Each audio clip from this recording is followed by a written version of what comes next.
Good day, students. Welcome back to another mathematics class for year 8. In our previous lesson, we talked about ratio and proportion. So today, our topic is algebraic expression. At the end of this lesson, here are a few learning objectives expected of you. Firstly, represent a situation either in words or algebraic expression. Secondly, you should be able to apply laws of arithmetic and order of operations to algebraic terms. And thirdly, you should be able to factorize algebraic expressions using the highest common factor. Now to algebraic expression. An expression lacks the equal to sign. Whenever you see an expression, it does not have equal to sign. This is an example of an expression. 3n plus 6. Where n is called the variable, this is the variable. n. 3 is the coefficient, that's the coefficient of n, and 6 is the constant, the number that stands alone and remains the same. Example, Jane thinks of a number n. Write an expression for the number Jane gets when she 1. multiplies the number by 6, then add 1. This is like interpreting the word into an expression. Jane thinks of a number n. The number Jane thinks of is n, multiplies the number by 6, that's n times 6, then adds 1 plus 1. That is the same as having n times 6, 6n plus 1. That is the expression for the question. Secondly, Jane thinks of a number. Don't forget that Jane thinks of a number and Jane divides the number by 4. The number n divided by 4. Then add 5. After dividing by 4, you add 5. That's the same as having n over 4 plus 5. Then remember that Jane thinks of a number. She then multiplies the number by 2. N multiplied by 2. Then subtract 3 minus 3. N times 2 is 2n minus 3.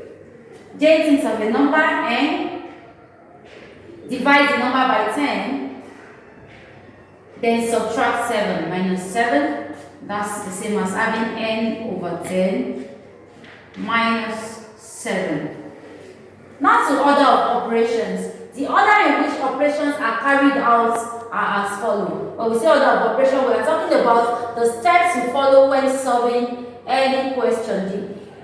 The operations we have to follow. The first is B, that is representing our brackets. That means you have to deal with the bracket first, then you move to indices if your question has indices, then to division, multiplication, addition, and subtraction. This acronym is popularly known as big maths. Now let's solve this equation using the order of operation we just talked about. Look at the question you have on the board. Do you have brackets? No. If you don't have bracket, then you move to the next one. Indices. Do we have any indices? No. Then we move to division. Do we have division in the question? No. Multiplication. If we have multiplication, then we start with that. 3a plus 4 times 5a. Yes, we have multiplication, so we are solving this part first. That is 3a plus 4 times 5a minus a. This part was the multiplication. That gives 3a plus 4 times 5a, that's 20a minus a. Then you go back to the order of operation, we have plus and minus. Which one comes first? Addition. So we'll go with the addition first. 3a plus 20a, that gives 23a minus a. 23a minus a equals to 22a. So that is all on that question. Another example, write an expression for the distance around the edge of this shape. We have a shape on the board with different signs showing what side is occupied. Whenever you see this one sign is for 2, while this 2 is for m. So let's first fill this shape. You have m, this is another m, this side is 2. This part is m, this part is also m, this is 2. That means this and this are equal. Those ones with one sign means they are equal. So here to here is also m. From this part to the middle part, this point to this point is 2, while this to this is another m. So don't forget we are writing an expression for the distance around the edge of this shape. We are going to go ahead to add all the distance together. Total distance equals to 2 plus m plus m plus 2 plus m plus m plus 2, then to this side plus m plus 2 plus m. Factorize 2 plus 2, that's 4 plus 2, 8, 6 and 8. So we have 8 plus the numbers of m, we have m plus m, that's 2m, 3m, 4m, 5m and 6m.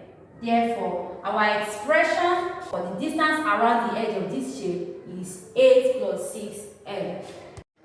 Now to factorizing algebraic expression. When you factorize an expression, you take the highest common factor and put it outside the bracket.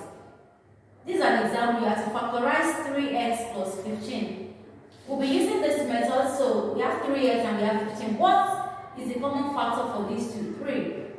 3 in 3x, we are going to have your x, and 3 in 15 is 5. Do we still have a common factor for x and 5? No. So therefore, your answer is what you have outside 3 into brackets x, and you put the sign x plus 5.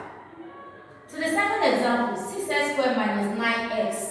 6x squared, 9x, and plus 12x and y. Okay, so solving this one, you can put it in your tabular form. Check the value that can go, that is the common factor. Let's go with 3. 3 in 6x, you have your 2x squared. 3 in 9x, you have your 3x. And 3 in 12xy gives a 4x and y. What other value is common? If you check the numbers, you have 2, 3, 4. Nothing can go there again. So we can go to x. This place has x, x, and x. That means x is another common factor. So x in 2x squared down is a 2x. In 3x that's 3. And in 4xy that is 4y. Do we still have a common factor for these 3? No. Therefore, your 3 times x, that is 3x into brackets, 2x. What's the first sign? Negative, that's minus 3. And the next sign, positive, plus 4y. So we have come to the end of today's class. But before I go, here is your assignment. Factorize the expression 3y squared minus 9y plus 6xy. You can use the method we use in solving this example. And secondly, solve this expression. Brad thinks of a number y. Write the correct expression for when Brad adds 2 to 5/6 of y, then multiplies by 6. When solving this, make sure you read sentence by sentence and interpret, then put them together. We have then come to the end of today's class. Thanks for watching. See you in the next class.